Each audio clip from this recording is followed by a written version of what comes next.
नृत्य में कथा सुन रहे हैं।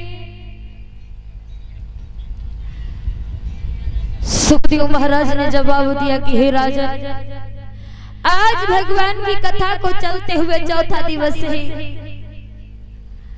दोपहर की बेला में बहुत सुंदर सी कथा सुनी।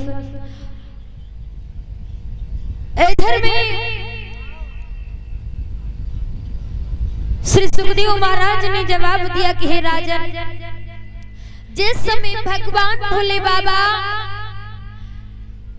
मैया गिरजा के साथ में विवाह करके कैलाश पर्वत पे पहुंचे हैं, इधर में जब कैलाश पर्वत पे पहुंचे हैं श्रोताओं, तो भगवान भोले बाबा मैया गिरजा को बाबा नारद और इधर में जवाब दिया है गिरजा कि इधर में बाबा नारद ने भगवान विष्णु को क्यों श्राप दिया। तो आइए नारद मुनि की कथा की तरफ ध्यान देते हैं। इधर में क्योंकि बाबा नारद को अपनी तपस्या पे बहुत बड़ा अभिमान था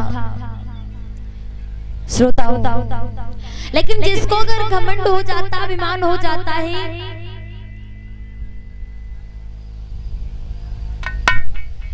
जिसको अगर अभिमान हो जाता है, घमंड हो जाता है, वो कभी आगे सक्सेसफुल नहीं होता है। इधर में श्रोताओं भगवान भोले बाबा ने जवाब दिया है कि भगवान श्री हरि नारायण को बाबा नारद ने शाप दिया। क्यों दिया? मैया पार्वती ने जवाब दिया है क्यों दिया, लेकिन श्रोताओं दो में बताया है। अगर जिसको घमंड आ जाता है तो कहते हैं कि मन चीती होती नहीं, तन चीती तत्काल, जाते थी आकाश को परी कहाँ पाता। मन का सोचा हुआ कभी नहीं होता है। हम चाहे कि आकाश को छू ले, ना, सोचा हुआ कभी नहीं होता है। इधर में उसी प्रकार से बाबा नारद को भी अभिमान था। इधर में एक बार मैया गिरजा से भगवान भोले बाबा एक बट के नीचे, एक वृक्ष के, बरगद के पेड़ के नीचे बैठे हुए हैं।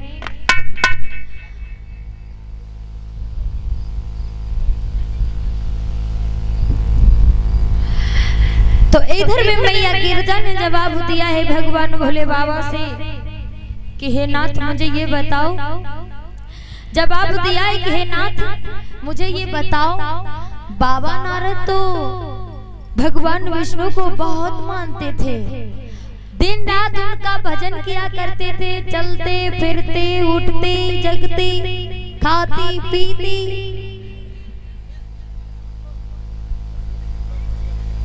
और ये हमारे श्रीमान दादा की तरफ से 21 मुद्रा लल्लू शुक्ला अटिया बाजार से वापस करते हैं। प्रभु के चरणों में अर्पण करते हैं। प्रभु से कामना है कि परिवार को मंगल में रखें।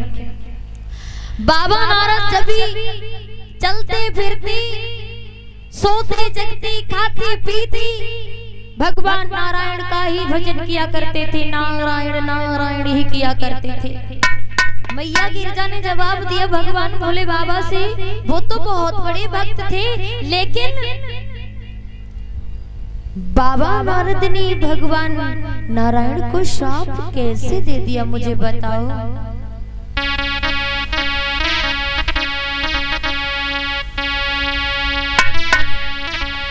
तो जवाब दिया है मैया गिरजा बोली है कि कारण कवन दीन्हा, अब कायक राध रमापति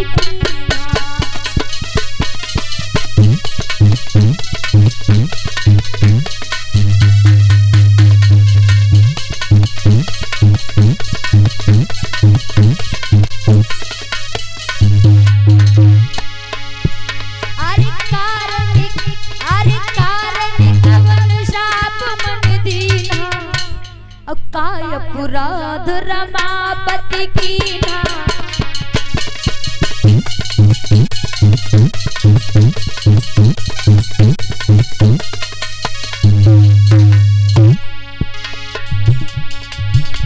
मैया गिरजा ने जवाब दिया ये प्रसंग मोहि तुम कहे वो पूरा